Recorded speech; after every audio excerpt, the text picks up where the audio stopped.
Hello guys, how are you? Long time no see guys. Ancha bo'lib ketdi sizlar bilan ko'rishganimizga. Demak, har doimgi challenge'imizni davom ettiramiz.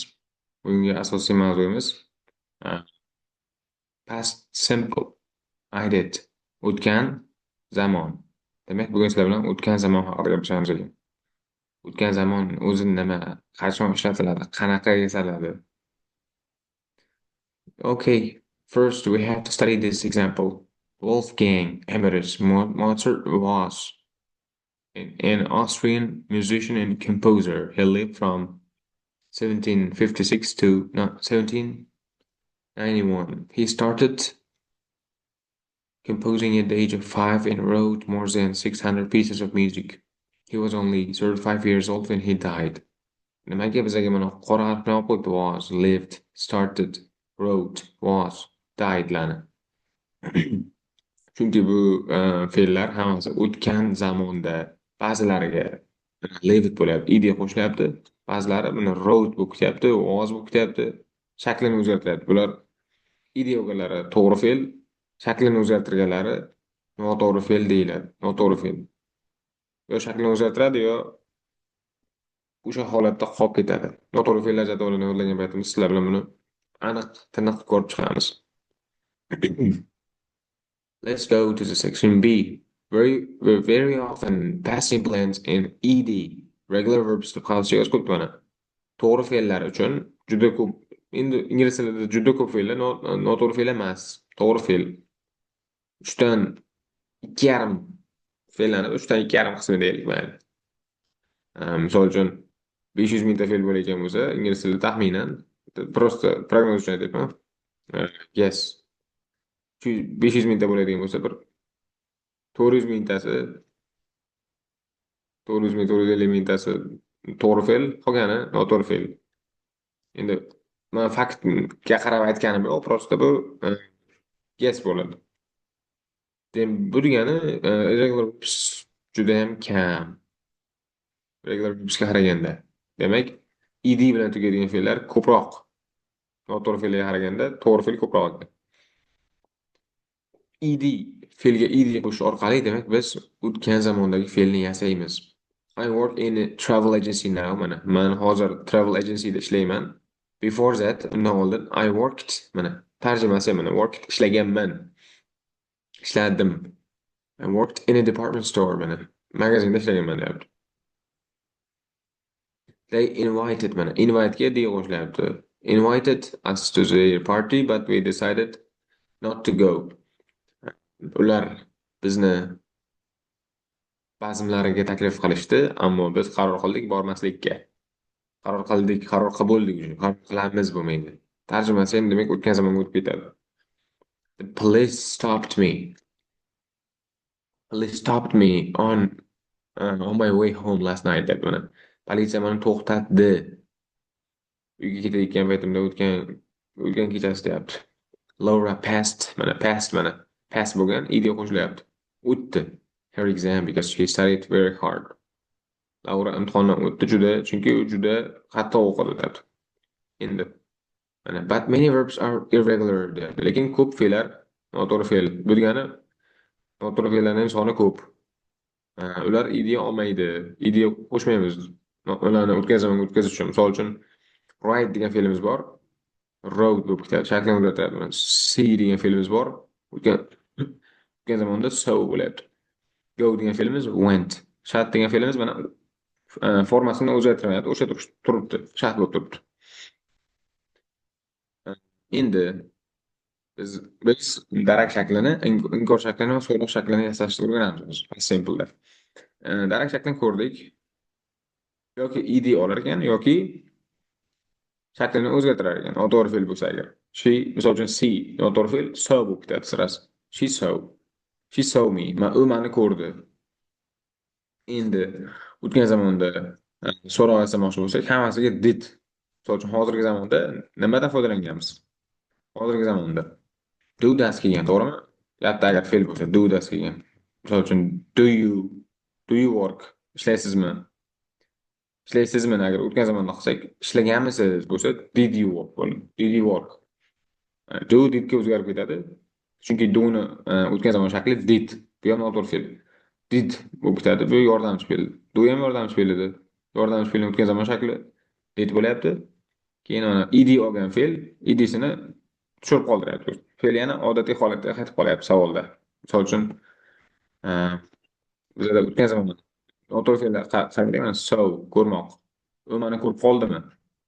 Did he saw me? U meni ko'rdimi? Mana buni ham did bo'lyapti. Saw deb mana shu yerda mana saw deb yozib qo'ymaymiz. See me. Did he see me? Javob bo'lmaydi. Daraj shaklda saw bo'ladi. Did bo'lgani uchun bu yerda see bo'lib ketadi. Okay. Inkorida inkorida mana hozirgi zamonda misol uchun men uni ko'rmadim. I don't see him. Men uni ko'rmayman to'g'riroq. I don't see him very often. Uni tez-tez ko'rib turmayman. Ancha to'g'rirog'i ishim ko'p bo'lgani uchun tez-tez ko'rolmayman. Endi men uni ko'rmadim. I didn't bo'ladi. Misol uchun hozirgi zamonda don't bo'lgan bo'lsa, inkor shakliga don't bilan aytilgan bo'lsa, don't doesn't bilan aytilgan bo'lsa, o'tgan zamonda shu didn't bilan aytiladi. Va didn't bo'lib ketgani uchun ham fe'l yana odatiy holatda bo'ladi. See. I didn't see. Men uni ko'rmadim. Ko'rmadim. Tepadagi ko'rmayman. Tarjimasida ham farq qiladi. Endi bu juda ko'pchilikda keyingi qismda aytilyapti. Mana juda ko'pchilikda so'raladigan savol mana. Did you do? Did you do your homework? degan joyimizda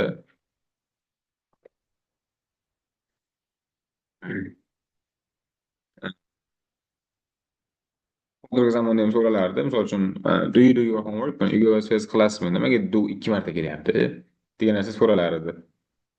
Juda ko'p o'quvchilar so'raydi mana savolni. Nimaga do 2 marta kelyapti? Asosiy sababi do hozirgi zamonda birinchida kelayotgan do yordamchi fe'l, bu tarjima qilinmaydi.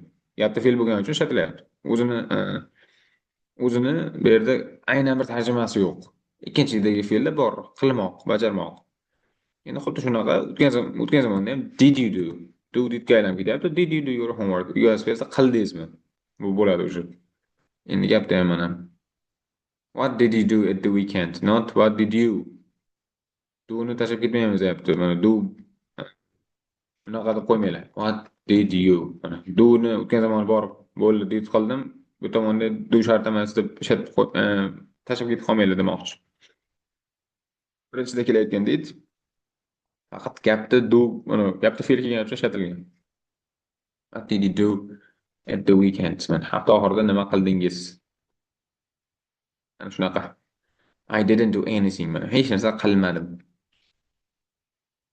Endi to be ni o'tgan zamoni, hozirgi zamonda ham to be dan keyin nima kelgan? Ot, noun yoki adjective kelgan. Yoki ravish farqi yo'q. Faqatgina fe'l kelmasa bo'ldi. O'tgan zamonda misol uchun hozirgi zamonda to be ni shakli am is are bo'lgan bo'lsa, am is are bo'lgan bo'lsa, o'tgan zamonda hammasiniki deyarli ko'pniki mana am is diki was, am is ga to'g'ri keladi, were are ga to'g'ri keladi.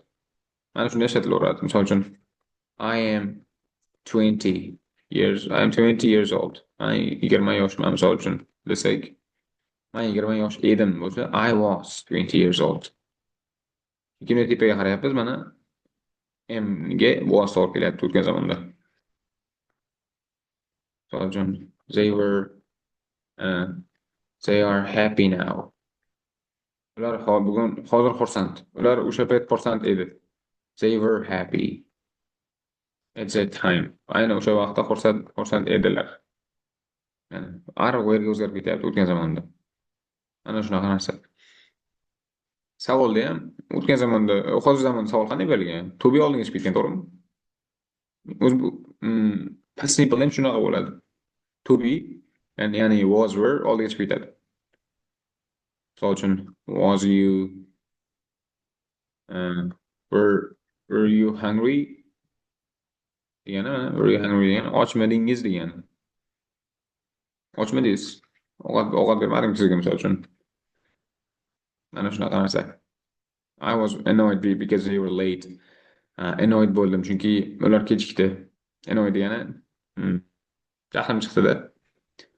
Was the weather good when you were on holiday? Mana ob-havo yaxshimidi? Qachonki ta'tilda bo'lganingizda. They weren't able to come.